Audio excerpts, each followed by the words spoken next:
So when I was a kid, as we all know, you've heard 1,000 times, I was poor.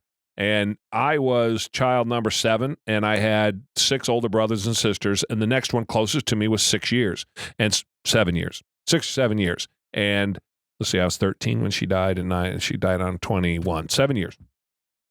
And so I got clothes that came my way. Well, I went to this school, and we wore uniforms, so I had to have these corduroy. I don't even know if they still have corduroy pants. Do they? You know, I don't see them at they make that stores. swish sound when you walk. Yeah. You know what I'm talking I about? don't see them at stores too often. Yeah, I don't know. Maybe like Goodwill or something. But Yeah, but if they make them anymore. I don't know, Anyway, you had to denim wear. came back the other year, so I'm sure it's making its rounds. Could be. But we had to wear those. So we had a blue shirt and these corduroy pants.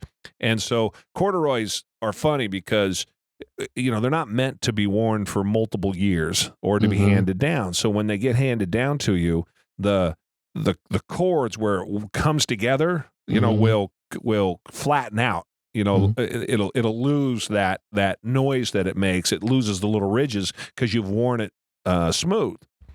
And so soon enough, so that's the cords, and it would get it in the inside of my thighs and on the front of my thighs because the desks that I always had to sit at, I was such a big kid, weren't made for, you know, I don't know, I was 6 foot tall and 200 pounds in the 7th grade, right? Jesus. And so it's not made for little dudes, or they're made for normal sized dudes, not made for me. And so the front of my cords was all ripped off, you know, was all flattened because I had to put my feet underneath the desk. Anyway, one day, the crotch rips all the way out, right? Halfway up my ass, the crotch rips out.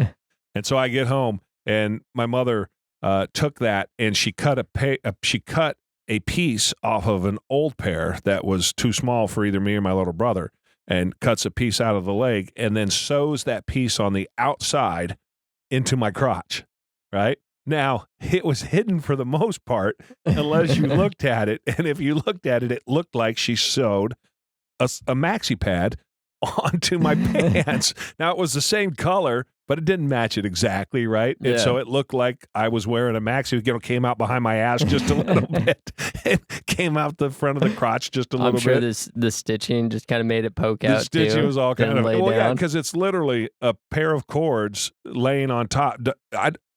I don't know. She must have had a good reason for not putting it. Oh, it'd have been even worse, I think, if she put it on the inside. Yeah. So, yeah, it was on the outside, and I don't know. I don't remember how long I wore those, but I remember very clearly that now I had no idea what a Maxi-Pad was in the 3rd grade, however old I was. But looking back on it now, I was like, that's fucked up. I know exactly what that is. So I was thinking about that, and it made me laugh, so I wanted to tell everybody that.